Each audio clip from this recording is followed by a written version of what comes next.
Oh, man, the weeks just keep flying right on by. Can you believe it? We've reached week 10 of the college football season, and this is week 10 of Behind the Point Spread presented by Betfred Sports. Good to have you along on a Wednesday night. I'm Travis Justice. We're going to be here for the next half hour, 45 minutes, talking about the week of college football coming up. We're going to take a look at 4 games coming up, but we do want you to participate. So if you're watching on Facebook or YouTube, you can use the comments section to ask your questions. Already lots of comments coming in on the YouTube site. So if you have questions or comments, feel free to get those in the comment section. Or better yet, we encourage you, we actually want you to phone the show because producer Owen, who happens to be my son, just sits there and screens calls every single week, and he doesn't get that many phone calls. So if you would like to phone the show and talk to Scott Spreitzer or Dr. Rob Zatechka, just call 402-543-5556. Speaking of the 2 smartest men that I know, they are with me right now. Scott Spreitzer down in Las Vegas, Dr. Rob Zatechka in his house. Hello, gentlemen. Aren't we all in our houses? Well, Scott looks like he's in a sports book, but yeah, Scott's in his house. No, that's my house. I got a sports book. We know what the IRS call it. Doesn't everybody in Vegas? Slot machines and, penny poker or penny slots and sports books at every house. Hey, that would be kind of a fun house. Put a little shuffleboard in the back and a bar in there you go. There you go. Before we get started, what the hell's going down in Vegas? I mean, you guys just wiped out an entire coaching staff with the Raiders last night. Now, if we can just get the moving vans and take them back to Oakland, the entire organization, I'd be happy.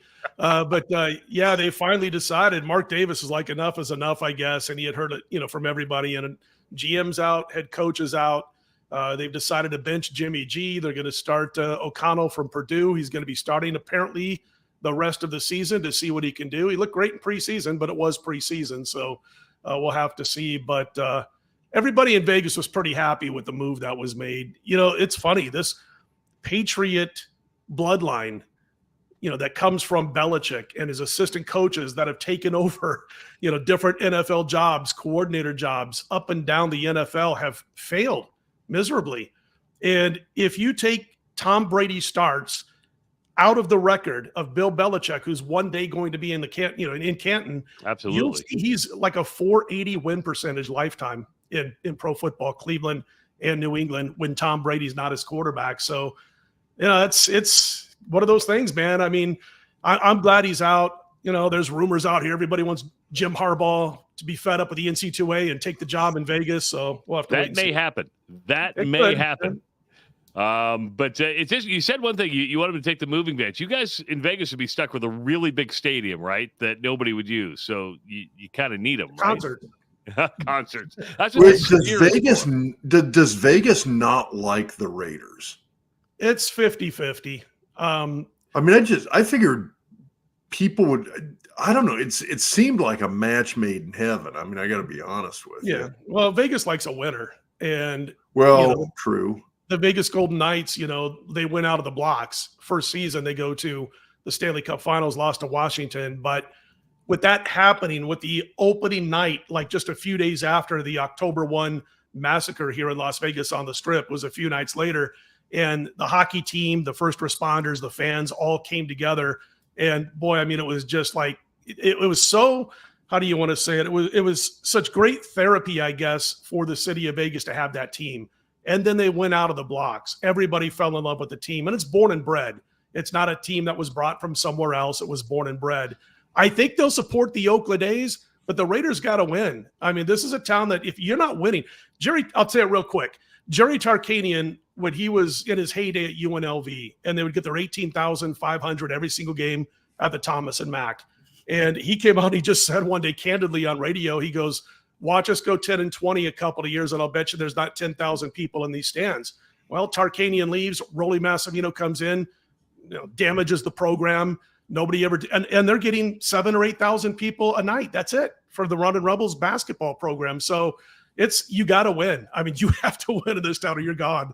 I think it's a lot of places like that. People, they want to be entertained. If they're not entertained, they're just going to stay and watch at home, that's for sure. Hey, if you want to watch and work with Scott Spreitzer, it's easy to do so. Text the word Doc Talk to the number 29022 and get a free $60 trial of the premium member picks from Scott. Or you can visit DocSports.com and sign up for the free 60 on the upper left hand of the website. We have a new bonus for you from Betfred, the no sweat first bet offer. Get $105 on Fred just for signing up and placing your first bet. Promo code BETFRED. Again, get $105 on Fred for just signing up and placing your first bet. That could be a $10 bet. Use the promo code BETFRED and get $105. How about parlays? Are they your game? The parlay bonus, when you place 9 football parlays, the 10th parlay is on Fred. Get rewarded with up to a $100 Fred bet each week of the pro football season. Make sure to use the promo code parlay. Here are the games we're going to be talking about tonight, and they are some good ones, actually. You got the K-State Texas game, which some people already have some questions about. Washington's going to visit USC. Iowa and Northwestern, that's going to be played at Wrigley Field. Anxious to hear Scott's take on what playing in a baseball field can do, because Kirk Ferentz doesn't like to do it. Plus, Iowa has now learned that Brian Ferentz is not going to be back after the season, and we'll wrap the show up with the Nebraska-Michigan State game, which will also be an interesting one. So are you guys ready to get started for tonight? Absolutely. Let's All do right. it. First game on the docket is going to be that Kansas State-Texas game Saturday, 11 o'clock in the morning on Fox. Texas a 4.5-point favorite. The over-under at 50.5, Scott. Yeah, I'll tell you what, man. First of all, when I look at this line and see what's happened with that over-under, I mean, that's the story in this game thus far. That was 54.5 when it opened. As you see, 50.5 there. There's most books now. And I was just punching up my line service. I got about 25 books all around the world on my line service. And most books are at 49.5 right now. So that total's dropped a full 5 points from where it opened. And that's been hit as much as anything right now. But I look at what Kansas State has done, because when I looked at like that metric we talked about a couple of weeks ago, which is, of course, net points per drive offense. And then, of course, net points per drive allowed on defense. I was kind of looking at that. Man, these teams are just so evenly matched. Texas number 10 in that category, K-State's number 11. My only question mark, and I don't have a lot of question marks when it comes to Chris Kleiman, but my only question mark for that in this year is that who they've beaten. They've really beaten nobody. And you can only beat who's in front of you, and I get all that kind of talk, but the only team they've beaten above 500 was Troy, which is also the best defense they've faced, statistically speaking. So you would think this is a bit of a step up in level of competition. Then you flip over to Texas and you're going, okay, well, they hung 34 on Bama.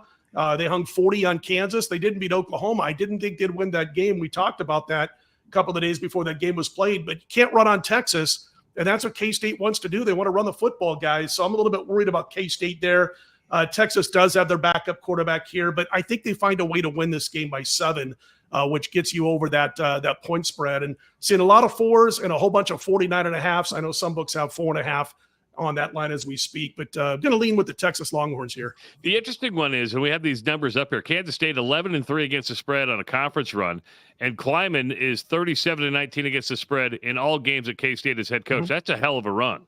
Absolutely. It makes it tough to go against him. And what it means is his teams are always prepared, and a lot of times they're undervalued. And that's how you get to records like that. Great coaching, solid playing, and, of course, undervalued by the books. And when it comes to this particular game, if there's going to be a team that would be undervalued at all, it's not much, but it would be K-State because of the Texas Longhorns. You know, that little name across the front of your jersey can kind of make you lay a couple of points more than you should sometimes. But, I like this dual quarterback thing that Kleiman's doing. He's got Will Howard, of course, and then he's got this guy who's as quick as it gets, and in Avery Johnson. So for me, it's a situation where I do think Texas will be a little bit too strong against the run, and I think that will put them over the top in this game. But by no means am I saying, boy, this should be your top play of the week. No way at all. I mean, it's going to be tight. Rob, you're a Kleiman fan too, aren't you? Yeah, I love Kleiman. I mean, I like what he's doing at Kansas State, but I mean, it's kind of all the stuff that Scott's already talked about in terms of relying on the run, good defense, that kind of thing. My question here on this one is, why did the over-under drop so much? Yeah, it's just, I think it has a lot to do with these matchups when you're talking about the fact that K-State is middle of the pack when it comes to passing the football. They're going to want to run the football. It's what they do. And Texas is outstanding at stopping the run. So they're probably looking at that a little bit. Texas with a backup quarterback is going to have to run the ball maybe a little bit more than they want to do. I mean, he's got his feet wet already having to fill in for the injured Ewers. But the bottom line is, I think that's part of the reason that it's been dropping is just both teams want to establish the run, and Texas is darn good at stopping it. Question coming in as I cover both of you up from Cole. KSU versus Texas is a great game. Not going to be easy without you as a quarterback. I do like Texas' interior defense against KSU's interior offensive line. Sweat, Murphy, and Collins are difficult to block. So just some comments coming in from and I agree Cole with them. There. Yeah, I agree with them definitely. Next game on the docket. This is an interesting one. It's out in the Pac-12. Washington's going to be at USC, a 6:30 at night game on ABC. Washington, a 3.5-point favorite. You're over under. Man, there's some points they're counting on being scored here at 76.5. Guys, I'm a little bit worried about my Huskies this week. Really? Yeah, and I got that 22-1 national title ticket sitting in my pocket. But I think, I never say that there's a trap game being presented by the sports books, but this almost feels like it. You would look at this game, you would look at what USC's defense has done this year and how they played of late, how Caleb Williams has played of late, dropping off. And you're thinking, really, Washington's only 3.5? I mean, I got a lot of people doing shows around the country who, they're like, shouldn't this be 6? Shouldn't this be 6.5? And that makes you think twice. And of course, Washington hasn't been the same on offense the last few games. Without Jalen McMillan, a fine wide receiver. They've got other guys who are go-to guys at wideout, but McMillan is almost like the catalyst to make it all work and come together. That worries me a little bit. So it is a scary game, and it opened 4, and it's down to 3.5, yet check this out. Of the couple of books that I get betting information from, about 75% of the tickets they've taken, the tickets are on Washington, yet the number's coming down. That tells you it's a Joes versus pros game, and the public could win. But the public's on Washington. The sharp, respected money is on USC plus the points in this game. I'd love to say that Penix just absolutely tears this Trojans defense and secondary apart, and maybe he will. But I really think, Dan, this is almost like a season-saving game for USC. And they're going to throw everything at Washington, including the kitchen sink. I really believe so in this game. Now, if you look at that graphic in front of you, you're going to see that if you're an Ingles player or a situational player when it comes to the spread, you're going to think USC is cooked in this game. But again, it's a very scary contest, and I'm probably going to steer clear completely of this game. Watch Washington and root for my 22-1 ticket. I don't care if they win by 1, just win the freaking game. The last one there intrigues me, and this is all of college football. And college football teams have covered just 17 of the last 66 November games if they lost at least 5 in a row against the spread by at least 49 combined points. That's crazy. Yeah, and USC, their last 5 games, they've lost against the spread by 77 points. So they're firmly in that graphic of being a go against. And here's the thing, those teams, like when it gets to November 1st, I mean, I start this probably like around October 20th or so, where I start like building a roster in my notebook. I do old-fashioned pen and paper, and I start writing down teams that I think are going to be dead within 2 weeks. Their season's going to be just washed away. They don't have a new coach, just things got flat. And I write these teams down. I can't do that with USC because there's just too darn much talent and skill on this team to say, okay, they're just going to write them off and be a dead team. But there are teams, you usually end up with 3 or 4 by first or second week. I'd say second week in November. Next week we'll have them where I'll have 3 or 4 teams that it's either you play against and you look to play against, or you stay dead set away from that team because they're basically a dead team. Rob, do you think Lincoln Riley was one of these guys who thought it would be easier in the Pac-12, and that's why he took it, and he's finding out that life's not as easy in the Pac-12? I mean, or did he just go for the money? I'm sure it's a combination of things. I mean, I think he thought it might be easier in the Pac-12 in terms of getting into the playoff. The thing is, though, with that, did he know that Oklahoma was moving to the SEC? And I'm like, he had to have. No, he did. Yeah, I mean, I think that's one of those things where he's looking at that, going, okay, is it going to be easier to make the playoff with Oklahoma in the SEC or with USC in the Pac-12. And I think he figured it's going to be way easier to make that with USC in the Pac-12. The money definitely had to have been there as well, too. I think it's kind of a wash in terms of talent, and I guess I'd call it future acquisition of talent. And what I mean by that is you look at USC, I mean, Barry Switzer always had that line about how driving from LAX to Watts to the USC campus, you drove past more talent than any other place in the country. And I think he was right. There's a ton of kids out there. There's a lot of numbers out there.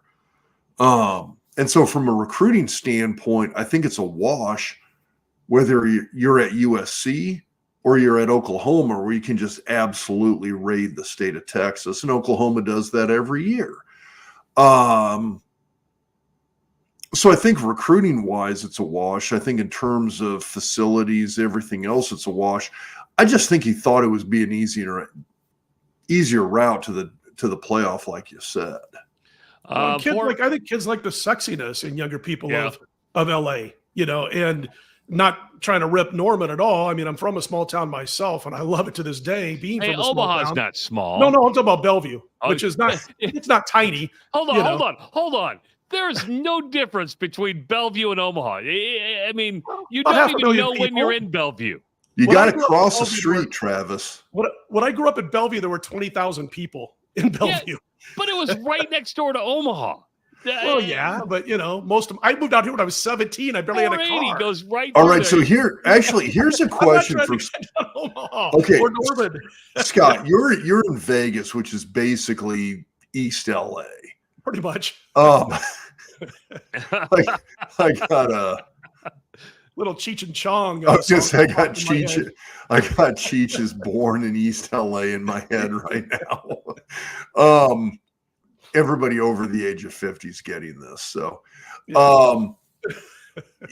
here's the thing. I mean, when you look at USC, I don't think California kids look at USC, UCLA and go, okay, I want to play for the hometown team.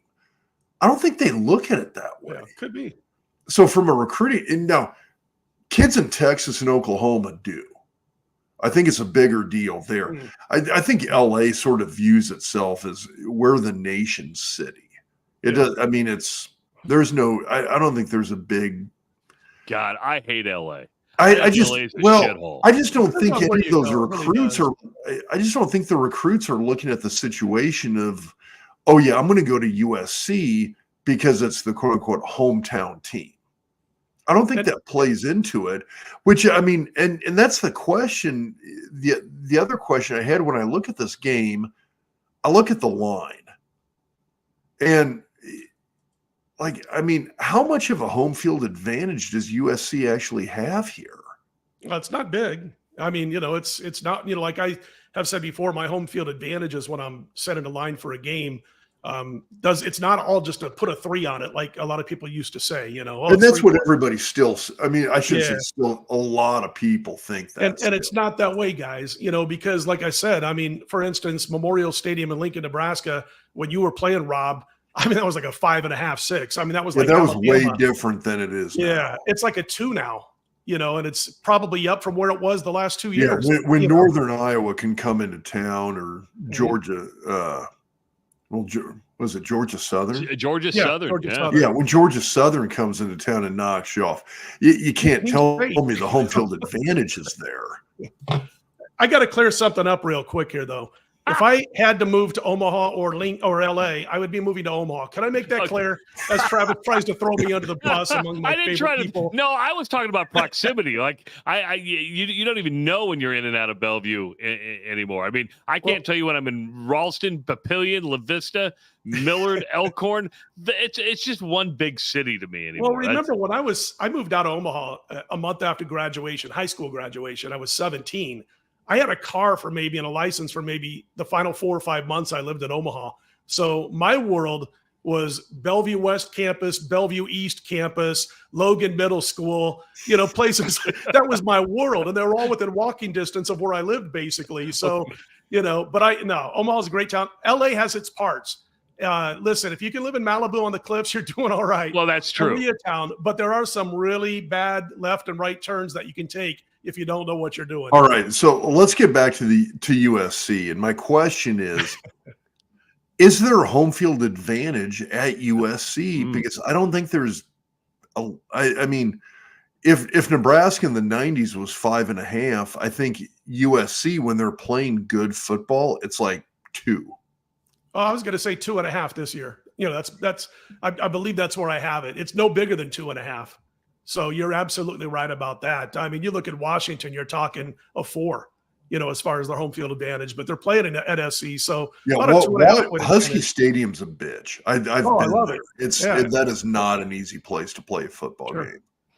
Shortsy69, as I cover you guys up again, says, I'm interested in seeing how Iowa responds to losing Brian Ferentz. Well, first of all, they haven't lost Brian Ferentz yet. He's going to be with the team through the bowl game if he chooses to do so. But they're going to be players know he's gone. That's true. They're going to be at Wrigley Field this weekend to play Northwestern. Northwestern with a nice win over Maryland last week, a 2:30 game on Peacock. Iowa 5-point favorite. Over under at 31. This opened up, I believe, at 29, which was the lowest point total in college football history. Wait a sec. It's gone up? It has. It has gone up. Yeah, maybe too many people think that Ferentz is already gone, Brian Ferentz, but he's not going to. Ferentz got fired. It's going to be it's going to be a freaking fireworks. Oh, you know what's going to happen here? Ferentz has no more pressure on him. He's out the door. He's going to start opening up the playbook. They're going to pile up 38 points each of the next 2 games or something, now that he's got no pressure on him. And I don't believe that's going to happen, but I wouldn't be shocked. But, yeah, they're playing at Wrigley in Chicago.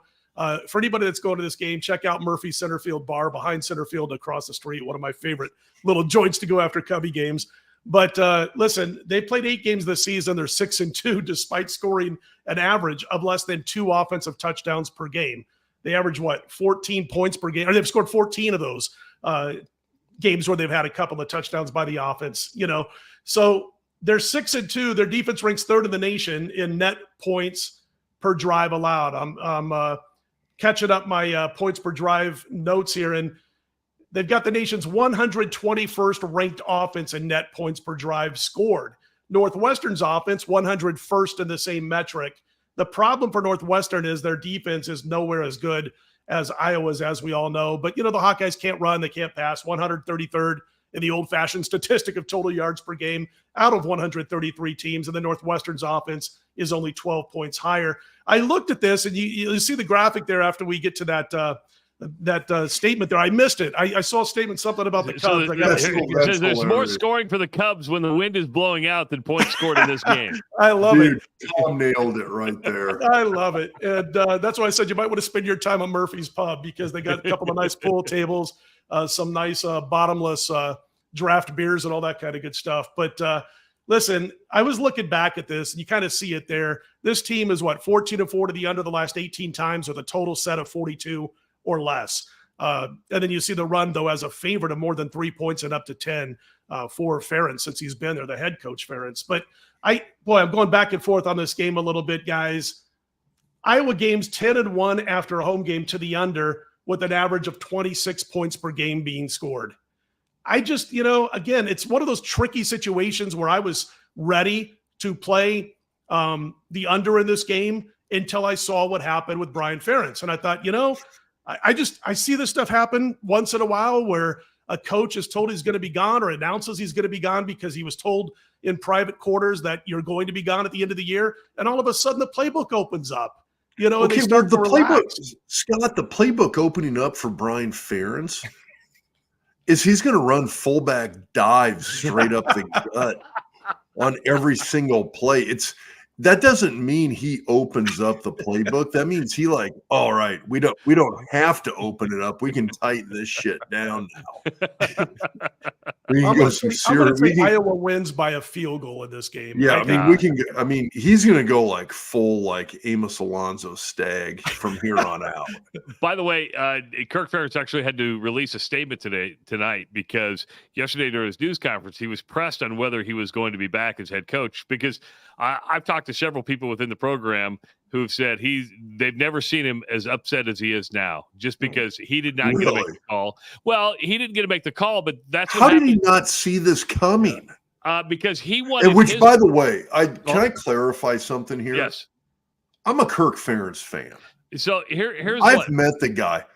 He's as close to Tom Osborne as you will find in this world. Because I love the guy. Here is what he said yesterday: is that he wanted his process to take place where after the season, when emotions are down, it's not as an emotional, that he gets to do the evaluation. The problem is Brian Ferentz answers to the athletic director because of the nepotism laws in the state of Iowa. So the athletic director, is his direct report, said, yeah, you're gone.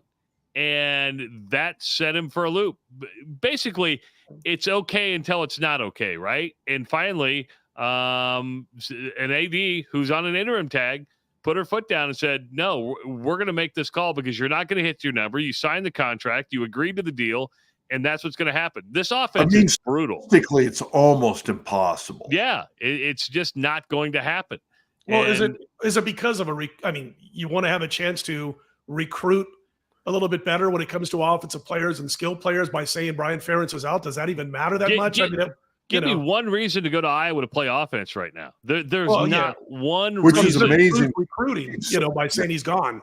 They keep signing tight ends like it's nobody's business. So it's because that's the only position they use on offense. And hell, no, they don't. Well, hold on, Luke Lachey. They're two best. Okay, tight they ends get for the amazing tight ends. They're all first or second round draft picks. They have great NFL careers, and they still don't throw to them at Iowa. Well, I would say the tight ends at Iowa this year have the most catches so far because they don't throw to wide receivers. But, Rob, don't forget. They don't have a wide receiver. They all transferred and got suspended. Luke Lachey going to be a first or second round draft pick. He's out for the season. Then Eric All is also out for the season with a torn ACL. So they're missing some key components, and they're using – and Kirk Ferentz is using injuries. Okay, but when they had Hawkinson, when they had Noah Fant, Noah was used more as a hybrid between a wide receiver and a they didn't tight end. Yeah, and they threw to him not as much as they threw to Hawkinson. They threw to Hawkinson more. They threw to Hawkinson. He had the catch that killed Nebraska's hopes and dreams. They threw to George Kittle, but George Kittle is a much better tight end in the National Football League than he ever was at Iowa. He developed late. By the way, Scott Laporta had a great touchdown the other night. By the way, he did. Yeah, Sam Laporta, another good one. Kyle says, "Rest in peace, Bobby Knight. I was born in '88. Learned some great lessons from him. Bobby Knight did pass away tonight at the age of 83. You didn't know that? I missed this. Yeah, Bobby Knight died about the announcement came out about 2, maybe 3 hours ago. Right. But yeah. Where's that other one here it is. Tom says Bellevue is South Omaha. Bellevue is South Tom's Omaha. right. He's 100% right. My parents went to South O. They went to Omaha South. I forget what they called it back then, but they went to South Omaha.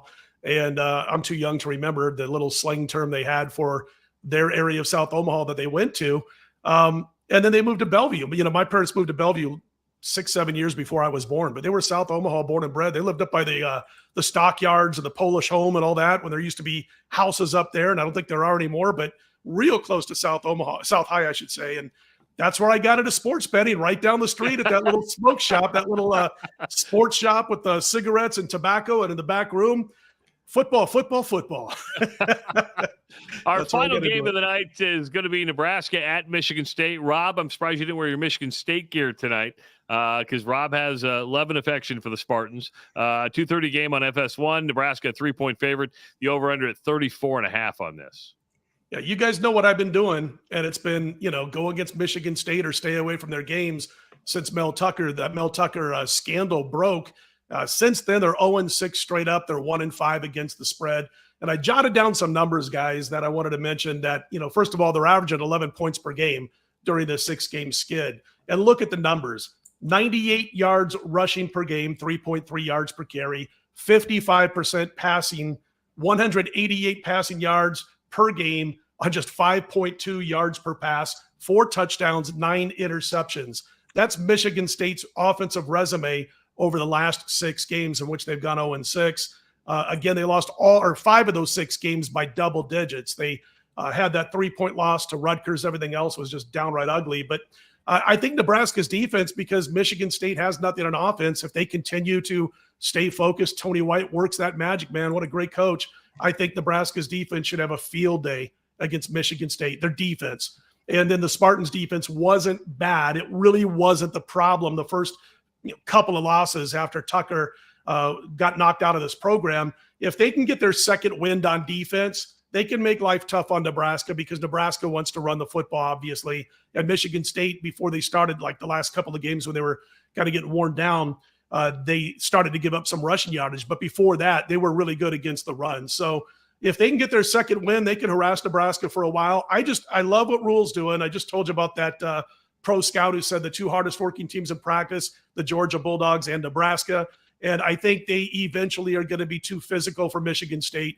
Michigan State is on my potential dead team list, and they've been there for a while. If Michigan State loses this game, they probably don't win, even come close to winning another game this season. So, yeah, do I think the point spread is correct? Yeah. I mean, it's basically been 3.5. So the sports books did their job. Nobody's coming in with big-time money on either side in this game, at least to the books I talked to. So I do think Nebraska is going to win. I think they win this one by 8 to 10 points. I think it's another ugly game, and they just wear down State in the final quarter, and like a 24-14 type of game, 23-13 type of game. I think these numbers on Matt Rule are impressive. 16-38 against spread all games he's coached at the college level, including 30-13 against the spread on the road.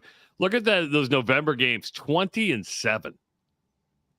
Do you use this historical data very much, or does this not? Is this more for entertainment purposes only? Well, I do in that because he had to take over 2 programs before Nebraska, and then of course the Huskers, who were in bad shape too, but 2 programs that were really down. I mean, they were downtrodden programs at Baylor and Temple, and he got them to buy more into his system as the season moved on, and then of course his time in both of those locales. And I think it shows you right there. Hard-nosed practicing, man. When it gets to that fourth quarter, when it gets late in the season, in November, you saw that 20-7 spread stat in November as a head coach. That's telling you his teams are in better shape, and they're going to wear you down when you get into the month of November, when you get into the fourth quarter. No fear when they go on the road. They cover numbers there too, those teams under his college direction. So I do think this is the kind of team angle or coaching angle that you can use to make a final, the final icing on the cake to make a decision if you're going to play a team or not. I think this is the kind you can use. Jason drops an F-bomb for some unknown reason, but he says he moved to Vegas in April. Hold on. What's wrong with that? Nothing whatsoever. All right, just checking. Yeah, but he wants to know if you can recommend a restaurant that's not on the strip. Hashtag Travis hates Jesus and hashtag sorry Dave. That means he's a regular. Hates Jesus. What's that? I love Jason. Jason's my guy. Jason is a regular listener to the podcast. Jason's my guy. Yeah. Love that. Well, I'm going to give him a couple, and I'm telling you what, right now, you can't find. First of all, we got to get Travis Justice out here. I mean, obviously his Italian background.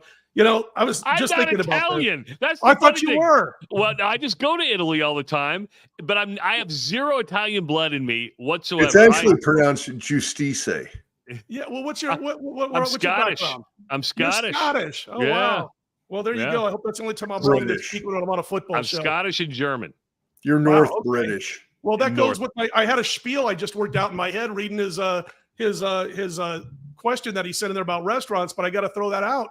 I was going to say, we got more Italians out here in Vegas, basically anywhere west of Sicily, and we've got some great Italian restaurants that would make the boot proud. And I was giving you credit for being Italian. I see all your Italian trips, and here I find out you're not. I'm disappointed. Haggis, you're Haggis. Okay. From now on, that's your nickname. But I do like haggis, by the way. It's not bad. But I'll tell you what, 2 restaurants I got to give this guy right now, Jason. If you like a steakhouse and you don't want to pay $3,000 for a couple, go to Echo and Rig, and it's in a place called Tivoli Square here in Las Vegas.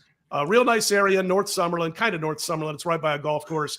Beautiful. Echo and Rig is a beautiful steakhouse. And then Nora's, best Italian place off the strip in Las Vegas, reasonable price, been around forever. Back in the day, you'd see, questionable characters walking in that used to run things in Vegas. And the way it ought to be. Travis, no Italian blood. We can't all be perfect. I love it. This is I thought okay. you were Italian, Travis. No. This is my that's my beer. That's one of the beer suppliers we've got. By the Oh, way. is it?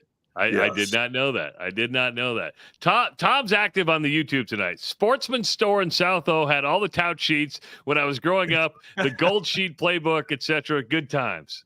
I think that's it. Sportsman's. I remember my dad used to chew tobacco. Key tobacco is what it was called.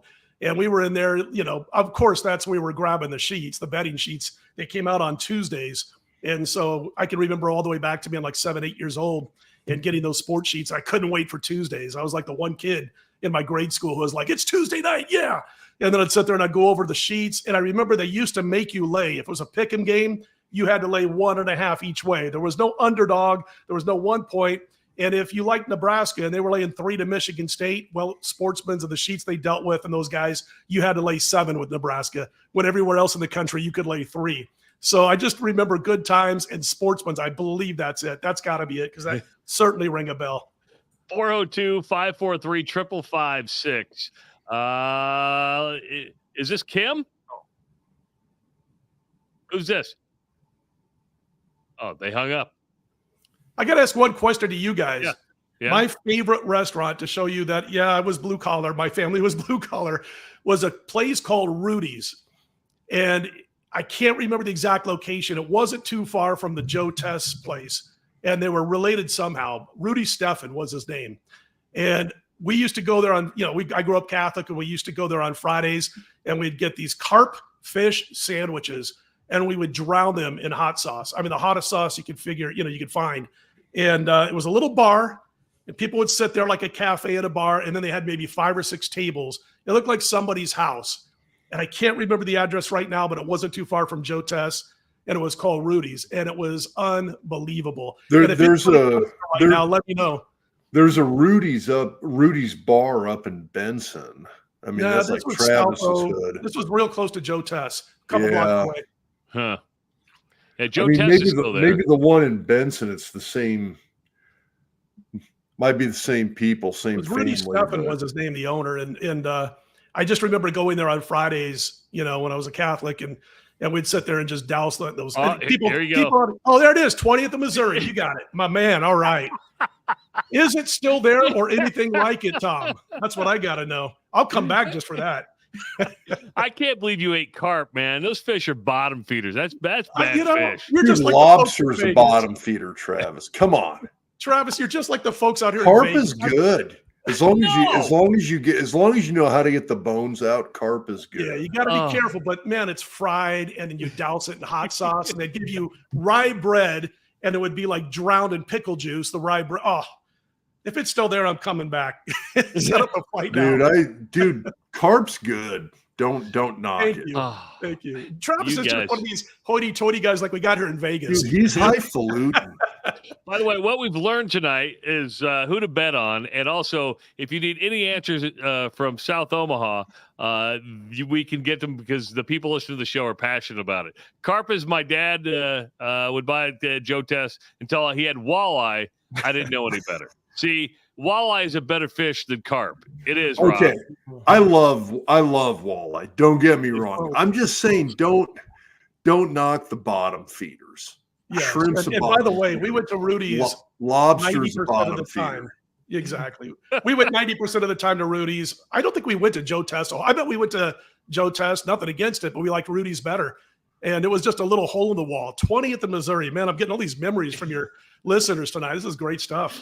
Oh, dude, man. Dude, and Omaha is awesome. And Travis catfish is good. Catfish is a bottom feeder. I like catfish too. Yeah. You go out to the surf side now for catfish, right? You go to the surf side for some catfish, live music, some chicken. That's where you go. Get the bread and honey up there. Yeah, you're missing out, Scott. You're missing out on all the good times. You need to come home every once in a while. I do, man. I keep talking about it, and it's like football season, and then basketball. Monday, there's like 400 college basketball games. I'm going to be watching football and studying basketball and doing my handicapping all day long, Saturday and Sunday. Hopefully find 3 or 4 that win on Monday. But they keep starting it. It used to be great with college basketball guys because they would start around November 15th and there'd be like 8 games. And now it's like every conference is in action and it's nuts. But South Omaha memory lane episode. Yeah, they want to just do an episode all on South Omaha. We can bring Chris, Dude, I think Eric nailed it right there. That's awesome. We can bring Chris Bober in and have go all memory lane on South Omaha. Hey guys, if you want get like Bober and Remington on one night. Oh yeah, because Bober's a lot older. That's a lot of Packer right there. That's a lot of South O. I gotta ask Remington if you ever do a show when I'm on with him. When I was in high school, I was like a junior or a senior, and of course he was already in Lincoln playing for the Big Red. And I had a kid who's claimed that Dave Remington's fiance was his sister. And I still got to figure out if that's true or not. Or, it was just, Rob, if you would have been playing in the 80s when I was in school, I would have had 10 people at Bellevue West telling me they were your best friend or they were your brother's best friend, or everybody bragged about knowing a Husker back then. Even if they did, Dave's wife went to Bellevue East, didn't she, Ron? I think so. She's from Bellevue. She's a Bellevue kid. Yeah, I went to school with. He said his sister was like the fiance of Remington back in the day or whatever. Yeah. And I always wondered. She's from the area. I mean, she's I know Bellevue, so cool. All right, we're getting a call. Yeah, he might have been telling you the truth. 402-543-5556. Let's go to Jim in Des Moines. Jim, welcome to the Behind the Point Spread show. What's going on? Hey, Travis. Hey, Rob. Nebraska, they might finally make it to a bowl game this year after 10 years. So you're being a smartass, Jim. No, I'm a Hawkeye fan. Oh, do you think Kurt Ferrin has more power, or do you think the athletic director at Iowa has more power? Right now, the athletic director at Iowa has more power. Beth Getz has laid down the law. And honestly, the fact that she's the fact that Beth is more, but he can have more friends around there. He may, but all the other. All I'm saying is you don't make a move like that unless you know you have the backing of the president and you have the backing of key boosters, and when you know you're probably going to be the athletic director. Kirk Ferentz is 68 years old. He's been there for 25 years. The run comes to an end sooner or later, and you saw it yesterday when she made the announcement. She fired Brian Ferentz. She made the call. She said, "I'm the person in charge." There's no doubt about it. You don't do that if you're not the one in charge. But or unless you're Steve Peterson. Kirk Ferentz is like. What's that, Jim? What did Rob say? I didn't hear him. Oh, he said, unless you're Steve Peterson. It's a Nebraska reference. Oh. Rob, what does Nebraska and Cheerios have in common? Tell me. They don't belong in bowl games. Ha! Go Hawks. Have a good night, guys. I think the guy from Des Moines just blew the punchline. It's they don't belong in bowls, not bowl games. Yeah. Come on. I got it, though. I got it. Yeah. It's an interesting thing about Beth Gates because, the fact that she's got the interim late tag on her, she's going to get it. She's going to get the full-time gig in probably December or January.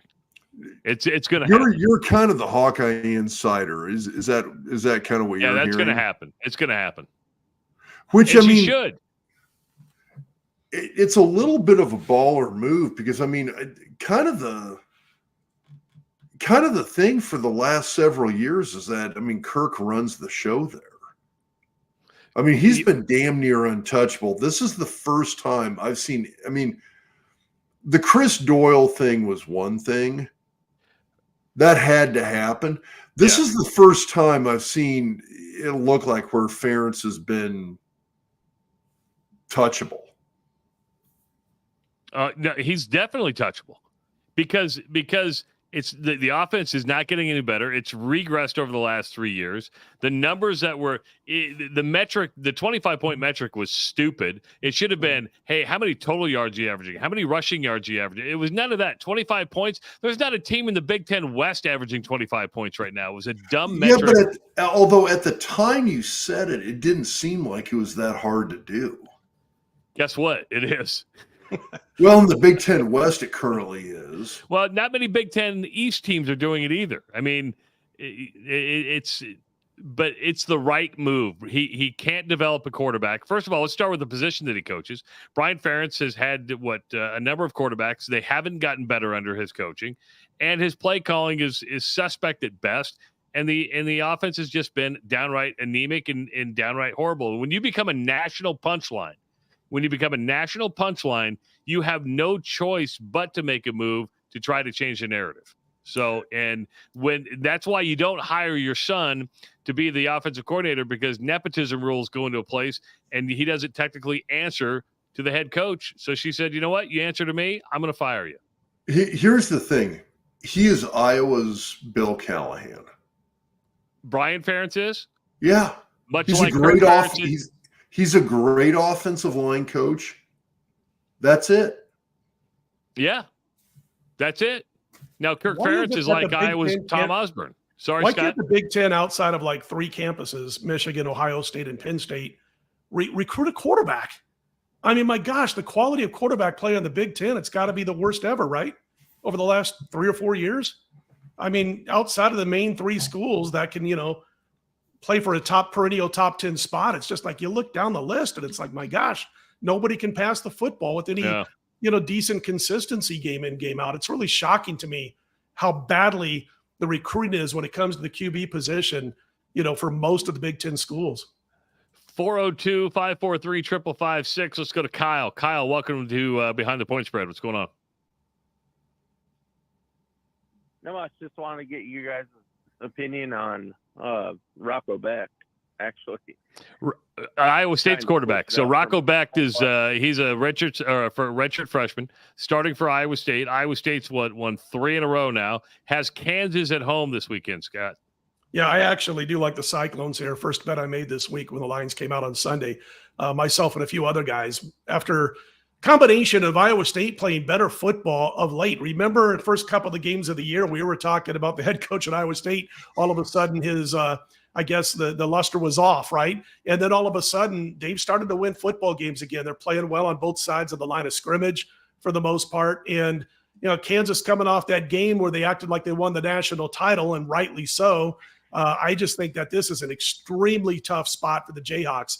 And if your buddy, coach down at Lawrence, Kansas, going to Ames, Iowa, can get his team's heads right and win this football game, boy, that's a huge, huge other feather in his cap. This is a tough spot for Kansas. And we laid it right out of the blocks. It was under 3. We jumped on it. We moved it up to 3, some 3.5s.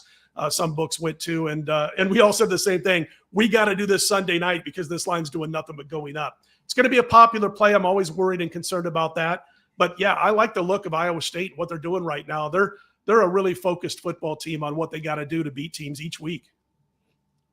Thanks, Kyle. Appreciate it, man. Yep. Thank you. Yeah, and Becht has gotten better. That offense is getting better. It's not a great offense. They're still they're a little suspect, but they're getting better as the season goes along. And because they're playing, Rob, a lot like Nebraska, they're playing a lot of freshmen. A lot of freshmen and sophomore. You and I mean, God, we talked about this. Geez, this was probably 6 weeks ago, after the Iowa State Ohio game. Yep. Just about, I mean, I remember texting you. I'm just like, oh my God, did this really happen? And you're like, their starting quarterback got suspended. Yeah. Yeah. I mean, you look at the other suspensions on the team. And I mean, that was one of the points you made, was about with the quarterback position. That was going to be the guy this year. Yep. Yep. And but Becht comes in, slow start, but gradually getting better. And this Iowa State team really has been. And I mean,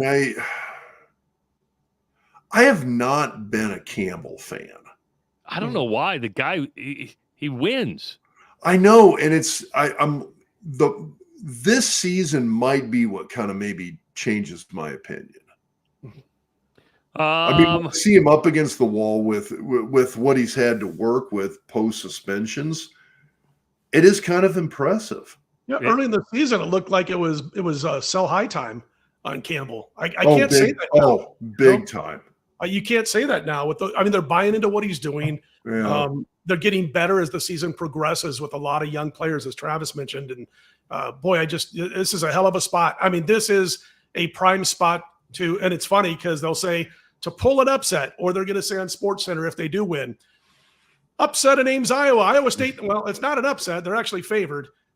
But this will be thought of as an upset. It'll be a heck of a game if you can win it. The intriguing Really part, and it'll be a part of this show in a couple weeks. If they beat Kansas, Iowa State gets Texas at home. And I think that could be a really, really interesting game if Texas goes to when Texas goes to Jack Trice Stadium. We could get an Iowa State, Oklahoma State Big 12 title game.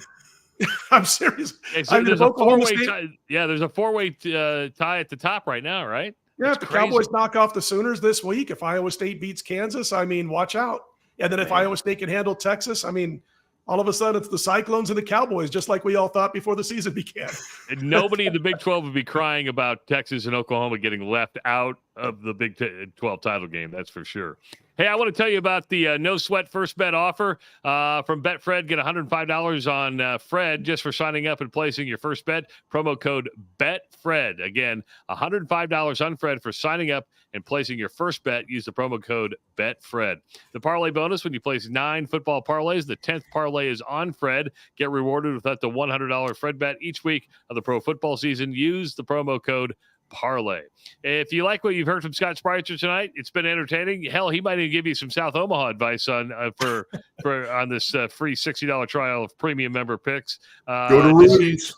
That's right. Text the word Doc Talk to the number 29022, or you can visit DocSports.com and sign up for the free 60 on the upper left-hand side. Ironic part about this show, guys, is we were moving right along. We were going to have this puppy done in like 30 minutes. Now we're at 50. We got phone calls. Yeah. We got phone calls. It was great. We had a ton of interaction on the comments, and we went down memory lane in South Omaha. So what more? And I gotta say one thing before we go. Okay. Because I am a superstitious guy, and I did this last week and had my best football weekend of the entire season last weekend. I got to look up and say, I'm watching the World Series game, and this time we're actually watching it live. That's my superstition. And we had a fantastic weekend, so I got to do it again. And I do believe in superstitions when it comes to gambling. For Scott Spreitzer and Dr. Rob Zatechka, I'm Travis Justice. Thanks to Owen Justice for answering the phone calls tonight. We will see you next Wednesday on Behind the Point Spread, presented by Betfred Sports.